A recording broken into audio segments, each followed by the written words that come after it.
नमस्कार. प्रेमाची गोष्ट या मालिकेच्या आजच्या भागामध्ये मी तुम्हा सर्वांचे अगदी मनपूर्वक स्वागत करते. आजच्या भागामध्ये आपल्याला पाहायला मिळतं, लकी रागानेच तिथून निघून जातो. इंद्राताईंना खूप वाईट वाटतं. आता इंद्राताई सागरला म्हणतात, सागर तू चुकीचा वागलास. अरे लकीची तब्येत बरी नसताना तू त्याला बोलणं योग्य नाही. तुला माहीत आहे ना की मागच्या वेळीसुद्धा असाच लकी रागाने घराबाहेर पडला होता आणि त्याचं ॲक्सिडेंट झालं आणि आजही तो असाच रागाने निघून गेला आहे. खरंच सागर, मला लकीची खूप काळजी वाटत आहे. परंतु सागर मात्र खूप चिडलेला असतो. मुक्ताही सागरला शांत करण्याचा प्रयत्न करते आणि सागरला म्हणते, सागर अहो थोडी शहानिशा तरी करायची, थोडी खात्री तरी करून घ्यायची आणि मग बोलायचं. सागर म्हणतो, मुक्ता बस. आणि काय चाललं आहे तुमचं? मुक्ता, स्वाती, प्रत्येक वेळी तुम्ही आता त्याला पाठीशी घालणार आहात का? आत्तापर्यंत मम्मी त्याला पाठीशी घालतच आली आहे आणि म्हणूनच हे सगळं काही घडत आलं आहे. मम्मीचं ठीक आहे, परंतु तुमचं दोघांचं काय? तुम्हा दोघांना माहीत असूनही तुम्ही आता लकीला पाठीशी घालत आहात का? हे सगळं काही पैशामुळे होत आहे. आता यापुढे एक गोष्ट लक्षात ठेवायची, मला न विचारता कोणीही लकीला पैसे द्यायचे नाहीत. त्याला जर पैशाची किंमत कळाली नाही तर तो असाच वागत राहणार आहे आणि जर कोणी पैसे देण्याचा प्रयत्न केला तर माझ्या इतका वाईट कोणी नसेल, असं म्हणत सागर मुक्ताने सागरकडे पाहतो आणि रागानेच तिथून निघून जातो. तर दुसरीकडे मात्र सावनीने आता रूममध्ये येत मोकळा श्वास घेतलेला असतो. सावनी दरवाजा बंद करते आणि मोकळा श्वास घेत म्हणते, सुटले, बरं झालं मी सुटले. आज जर सागरच्या हाती मिळाले असते ना तर सागरने तर माझा जीवच घेतला असता. थोडक्यात वाचले. जीवच घेतला असता काय, सागरने अगोदर मला घराबाहेर काढलं असतं, हाताला धरून हाकलवून दिलं असतं आणि मी कितीही काही सांगण्याचा प्रयत्न केला तरी सागरने काही ऐकून घेतलं नसतं. खरंच यापुढे मला काळजी घ्यावी लागेल, अशी काळजी घ्यावी लागेल की जर मी काळजी नाही घेतली तर कधी ना कधी या घराबाहेर पडावं लागेल. असा विचार करत सावनी आता स्वतःची काळजी घ्यायची ठरवते. दुसरीकडे पाहायला मिळतं, सागर खूप चिडलेला असतो. लकीच्या वागण्यामुळे सागरला खूप त्रास होत असतो. मुक्ता येते आणि सागरला विचारते, सागर काय झालंय? तुम्ही असं स्वतःला त्रास करून का घेत आहात? सागर म्हणतो, कंटाळा आलाय. लकीच्या रोजरोजच्या कारस्थानाला मी खरंच खूप कंटाळलो आहे. खरंच बस झाली ही लकीची कारस्थानं. एकही दिवस असा जात नाही की सगळं काही नीट होईल. रोज काही ना काही घडामोड्या चालूच असतात घरी आणि लकीची कारस्थानं काही संपत नाहीत. मुक्ता म्हणते, सागर तुम्ही शांत व्हा ना. सागर म्हणतो, कसा शांत हो मुक्ता? अहो माझा आज एवढा छान मूड होता. परंतु नाही, लकीनं तर ठरवूनच ठेवलं आहे की घरात काही चांगलं घडत असेल तर आपण नक्कीच काहीतरी करावं, कारण आत्तापर्यंत लकी तर तेच करत राहिला आहे. कधी कधी पोरींची लपडी, तर कधी मारामाऱ्या, तर कधी मार्कशीट लपवून ठेवणं आणि आता तर काय, घरातच चोरी करणं पैशासाठी. नाही, खरंच मुक्ता, आता लकीच्या या कारस्थानांना आणि लकीच्या या वागण्याला मी खरंच खूप कंटाळलो आहे. खरंच लकीला एवढं कळत नाही आहे का की त्याच्या या वागण्यामुळे आईला किती वाईट वाटत असेल, आईला किती त्रास होत असेल, याचा विचार नाही का केला आहे लकीने? मुक्ता म्हणते, सागर अहो तुम्ही शांत व्हा, सगळं काही नीट होणार आहे. सागर म्हणतो, का शांत हो मुक्ता? मी आज ठरवलं होतं की तुम्हाला कुठेतरी बाहेर फिरायला घेऊन जायचं, खूप छान एन्जॉय करायचा, मूड फ्रेश करायचा. परंतु नाही, लकीने पुन्हा गोंधळ घालून ठेवलाच. जेव्हा जेव्हा मी असा काहीतरी प्लॅन करतो तेव्हा तेव्हा नक्कीच काहीतरी गोंधळ होतच असतो आणि हा सगळा गोंधळ फक्त लकीमुळेच होत असतो. मुक्ता अहो बघा ना, मी तुमच्यासाठी एवढा छान प्लॅन केला आणि आत्ता मात्र मी तुम्हाला कुठे घेऊनही जाऊ शकत नाही. नाही मुक्ता, तुम्ही चला, तुम्ही लगेच तयार व्हा, आपण 5 स्टार हॉटेलला जाऊ, डिनर करून येऊ, म्हणजे आपला मूडही फ्रेश होईल. मुक्ता म्हणते, हो का सागर? सागर आता तुम्हीच तर म्हणालात ना की आईला किती त्रास होत असेल, स्वातीताईला किती त्रास होत असेल. मला सांगा, घरच्यांना असा त्रास होत असताना तुम्ही 5 स्टार हॉटेलमध्ये खरंच एन्जॉय करू शकता का? सागर मी तुम्हाला अगदी नीट पद्धतीने ओळखते. आईला त्रास होत असताना किंवा स्वातीताईला किंवा घरातील कोणालाही त्रास होत असताना तुम्ही कुठल्याही हॉटेलमध्ये गेलात तरी एन्जॉय करणार नाहीत, हे मला चांगलंच माहीत आहे. सागर अहो तुमच्यातील एक आदर्श मुलगा, सहनशील भाऊ हे करूच शकत नाही, याची मला पूर्ण खात्री आहे. मुक्ता म्हणते, सागर तुम्ही कितीही मला फसवण्याचा प्रयत्न केला तरीसुद्धा मला माहीत आहे की सागर तुम्हाला या सगळ्या गोष्टीचा किती त्रास होत आहे. मुक्ता या सगळ्या गोष्टीचा विचार करत असताना माझ्यातील नवरा मात्र हरतच आहे. कित्येक वेळा तुमच्यासाठी कितीतरी प्लॅन केलेत, परंतु ते प्लॅन कधीही पूर्ण झालेच नाहीत. लग्नानंतर कित्येक वेळा फक्त तुम्हीच तडजोड केली आहे. मुक्ता अहो लग्न झाल्यापासून मी तुमच्या खांद्यावर फक्त जबाबदाऱ्यांचं ओझंच दिलं आहे. बाकी तुमच्यासाठी काहीच करू शकलो नाही. ना तुमच्यासाठी मी कधी असे प्लॅन केलेत, ना तुम्हाला प्रेमाचे क्षण अनुभवायला दिलेत, ना कधी तुम्हाला बाहेर फिरायला घेऊन गेलो. जेव्हा जेव्हा प्लॅन केला तेव्हा तेव्हा काही ना काही घडलं आणि माझ्यातील नवरा हा नेहमीच हरत गेला. आणि म्हणूनच मुक्ता, आज मला खूप वाईट वाटत आहे की मी तुमच्यासाठी काहीच करू शकले नाही. आज मला तुम्हाला डेटवर घेऊन जायचं होतं आणि तेही जाता आलं नाही. मुक्ता म्हणते, सागर असं का बोलताय तुम्ही?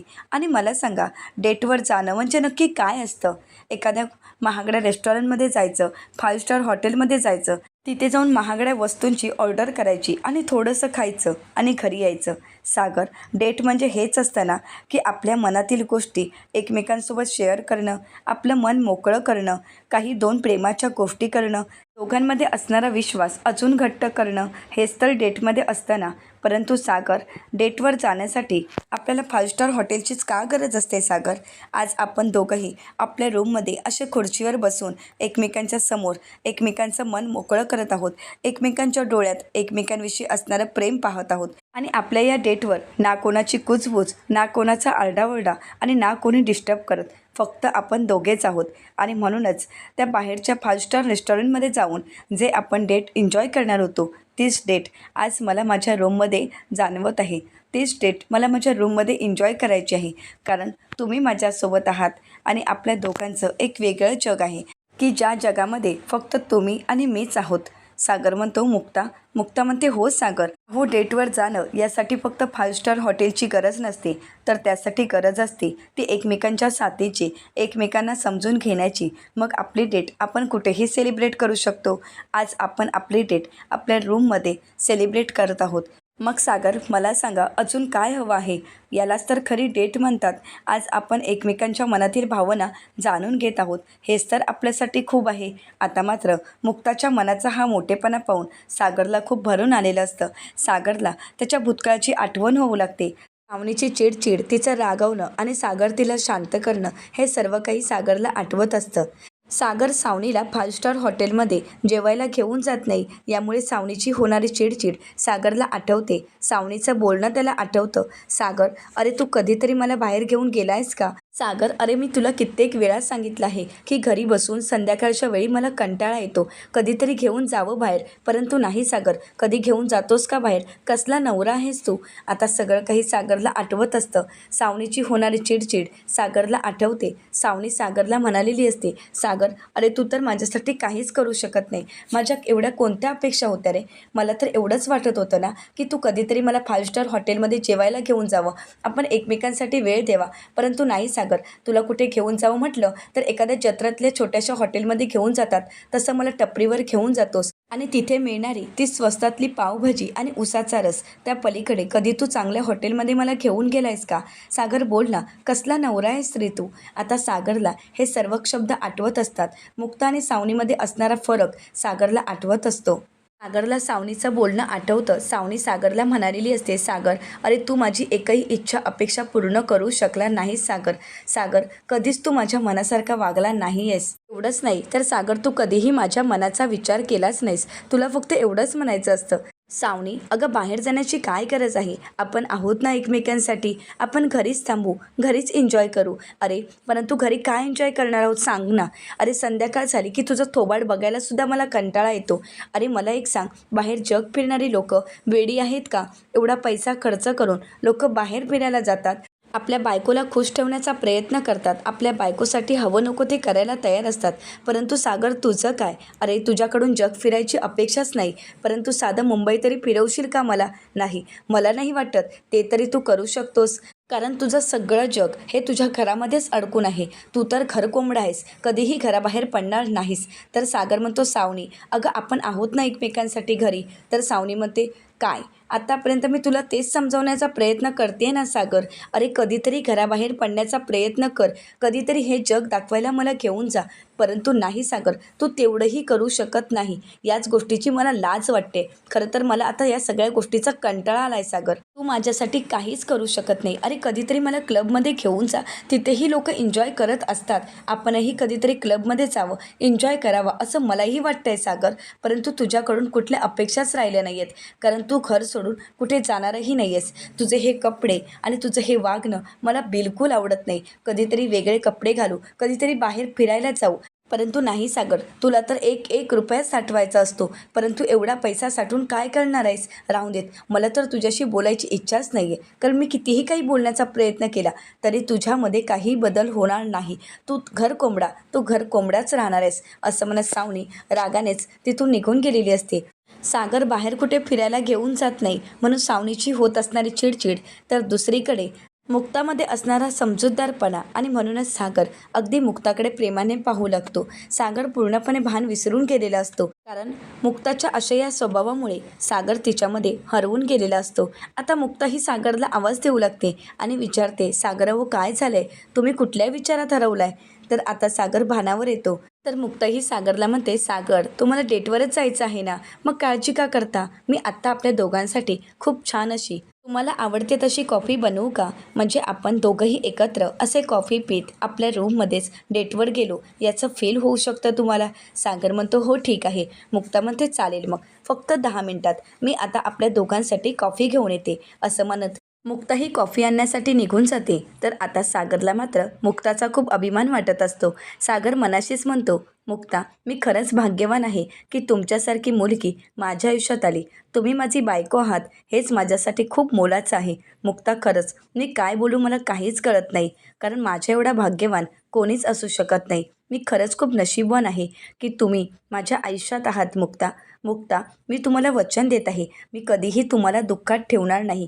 कधीही तुम्हाला काही कमी पडू देणार नाही. तुम्हाला हवी असणारी प्रत्येक गोष्ट आणि तुमच्या मनातील प्रत्येक इच्छा मी पूर्ण करणार. एक नवरा म्हणून मी माझे कर्तव्य आणि माझी जबाबदारी कधीही विसरणार नाही आणि तुम्हाला कधीच कोणत्या गोष्टीची कमतरताही भासू देणार नाही. तर दुसरीकडे पाहायला मिळतं, आता सावनीला तिच्या फ्रेंडचा फोन येत असतो. सावनी म्हणू लागते, आता ही सतत का फोन करते? हिला काय सांगू? ती मोठ्या तोऱ्यात मीच तिला फोन केला होता की मी तुला 10 लाख रुपये देईन, परंतु आता माझ्या हातात एकही रुपया नाही आहे आणि हिला आता मी पैसे कसे देऊ? आणि हिला काय सांगू की पैशाची व्यवस्थाच झाली नाही आहे? नाही, हिला काय बोलायला, कारण हिच्याजवळ भरपूर पैसा आहे. परंतु आता माझ्या हाती मात्र काहीच नाही आहे. पण काहीही करून मला तिचे पैसे तर द्यावेच लागतील आणि त्यासाठी नक्कीच काहीतरी करावं लागेल. असा विचार करत सावनी आता कपाट उघडते आणि कपाटातील असणारा हर्षने दिलेला नेकलेस हातात घेते आणि विचार करत म्हणते, काय करू? हा तर डायमंडचा नेकलेस आहे. हर्षने मला दिलेलं गिफ्ट आहे. मग हे गिफ्ट आज मी विकू का? नाही. तसंही हर्षने दिलेलं हे माझं शेवटचं गिफ्ट आहे आणि आता जर हे गिफ्ट मी विकलं तर मी नंतर पूर्णपणे कंगाल होईल. माझ्या हाती काहीच राहणार नाही. हा नेकलेस म्हणजे माझा शेवटचा आधार आहे. त्यामुळे हा नेकलेस विकून काहीच उपयोग नाही. असा विचार करत सावनी पुन्हा एकदा तो नेकलेस कपाटात ठेवते आणि विचार करते की आता काय करू? खरं तर या सगळ्यामध्ये माझीच चूक आहे. एवढी छान हातामध्ये चावी मिळाली होती, मग त्या चावीचा मी वापर करायला हवा होता. त्या कपाटातील सर्व पैसे मी ताब्यात घ्यायला हवे होते. आता तर चावीचा आळ मी लकीवर घालू शकले तर पैशांचाही आळ मी घालू शकले असते आणि ते सर्व पैसे मी घ्यायला हवे होते आणि त्यानंतर लकीनेच ते पैसे घेतले. असा कांगावा करायला हवा होता. मी काहीच करू शकले नाही. खरं तर त्या लॉकरची एक डुप्लिकेट चावी जरी बनवून घेतली असती तरी माझं काम आज पूर्ण होऊ शकलं असतं. परंतु खरं मीच मूर्ख ठरले की मी काहीच केलं नाही. फक्त ती चावी हातात घेऊन विचार करत बसले की पुढे काय करावं. परंतु आता काय करू? आता काही करून पैसे तर मिळवायलाच हवे. मला काहीतरी करावंच लागेल आणि पैसे मिळवावेच लागतील आणि त्यासाठी मला सागरच्या कपाटाची चावी अगोदर मिळवावी लागेल आणि ते पैसे मला ताब्यात घ्यावे लागतील आणि त्यासाठी काहीतरी प्लॅन करायला हवा, कारण ही सावनी शांत बसू शकत नाही आणि प्रॉब्लेम माझा आहे. त्यावर सोल्युशन मलाच काढावं लागेल आणि मी तो सोल्युशन काढणार, कारण सावनी ही सावनी आहे. ती कधीच शांत बसू शकत नाही. मला जे हवं ते मी मिळवणारच, कारण आत्तापर्यंत मी माझ्या हिमतीवर माझं नशीब बदलवलं आहे. मग त्या सागरची हुशारी असो किंवा मुक्ताचा कॉन्फिडन्स किंवा त्या हर्षवर्धनची चलाखी, परंतु या सावनी पुढे कोणाचं काहीच चालू शकलं नाही, कारण सावनी कधी हरली नाही आणि हरणारही नाही. आत्तापर्यंत मी सर्वांना पुरून उरले, यापुढेही पुरून उरेन, कारण ही सावनी आहे. आता काही झालं तरी त्या कपाटाची चावी मी मिळवणारच आणि त्यातील पैसेही मिळवणार, त्याशिवाय शांत बसणार नाही.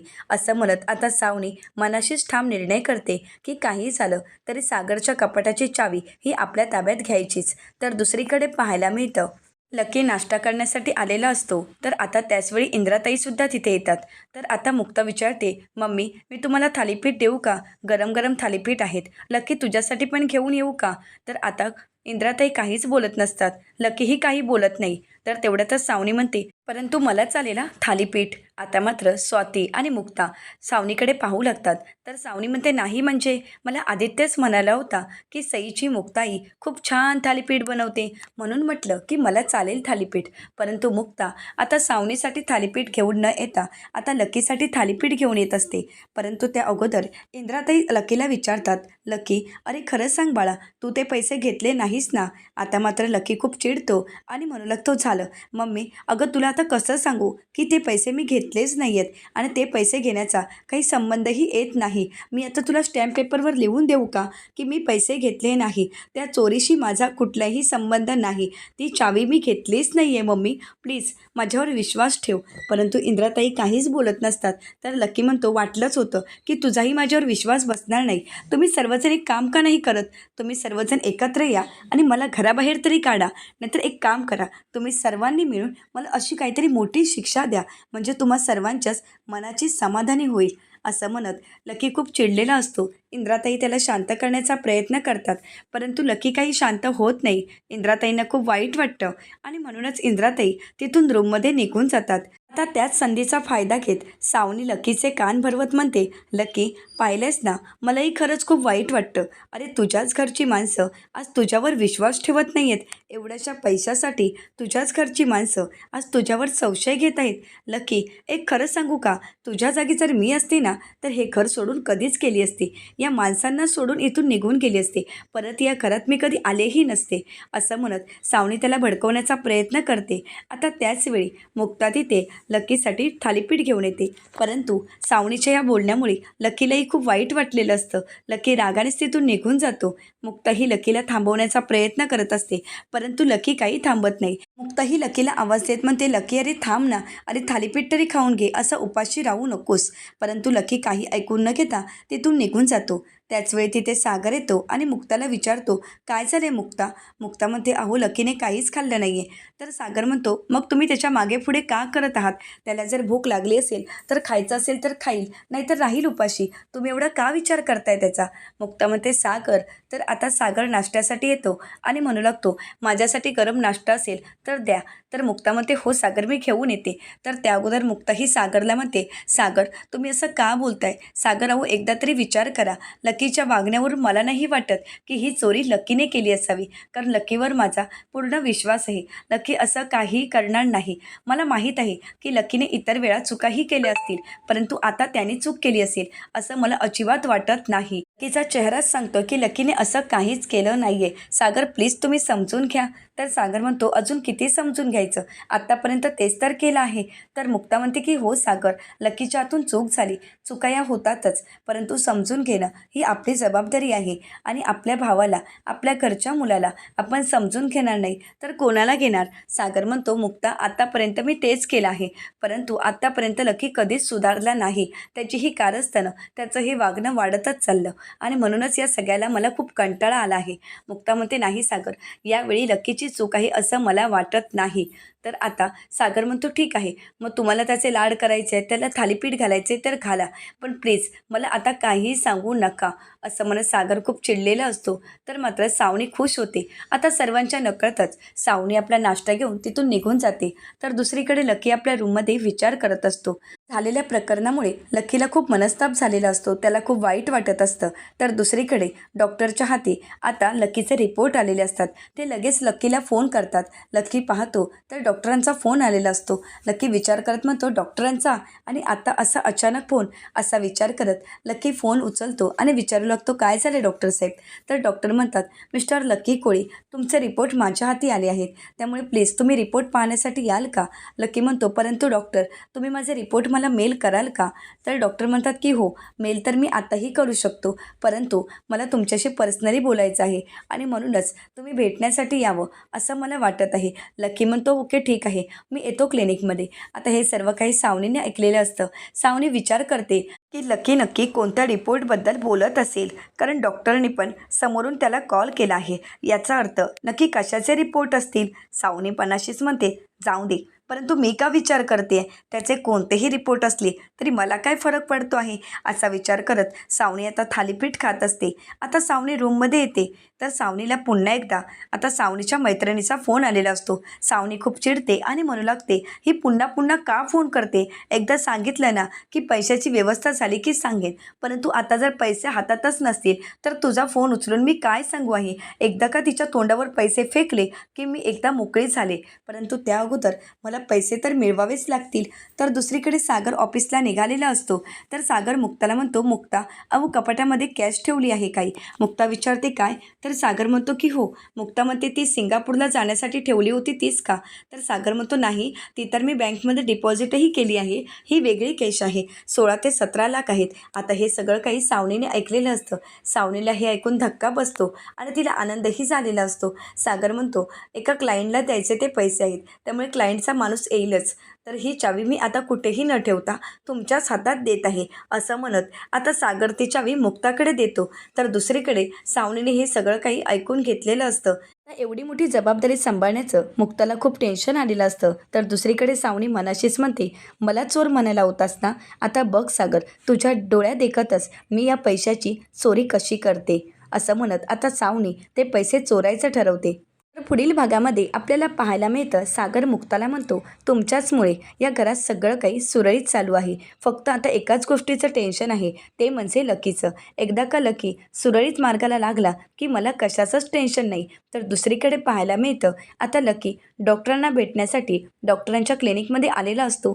तर डॉक्टर लकीला म्हणतात की तुमचे रिपोर्ट मी पाहिले आहेत, तुमच्या ॲक्सिडेंटमुळे खूप मोठा आघात तुमच्या शरीरावर झाला आहे, की ज्यामुळे तुम्ही यापुढे कधीही बाप बनू शकत नाही. आता हे ऐकल्यानंतर लकीला तर धक्काच बसतो. तर दुसरीकडे पाहायला मिळतं, आता मुक्ताच्या नकळतच सावनीने कपाटाची चावी मिळवलेली असते आणि त्या चावीचा छाप तिने एका साबणावर घेतलेला असतो. आता तो साबण हातात घेत सावनी म्हणते, चावीचा छाप तर मिळाला, परंतु त्याचवेळी दरवाजाचा आवाज येतो आणि नकळतच सावनी आपल्या हातातील साबण खाली फेकते. परंतु त्याचवेळी रूममध्ये मुक्ता येते. आता मुक्ताला पाहून सावनीला मात्र चांगलाच घाम फुटलेला असतो. आता मुक्ताच्या नकळतच सावनी तो साबण बेडच्या खाली ढकलण्याचा प्रयत्न करते, परंतु सावनी मात्र तो साबण पूर्णपणे बेडखाली ढकलण्यामध्ये अयशस्वी ठरलेली असते. आता मुक्ता ही सावनीकडे पाहत असते.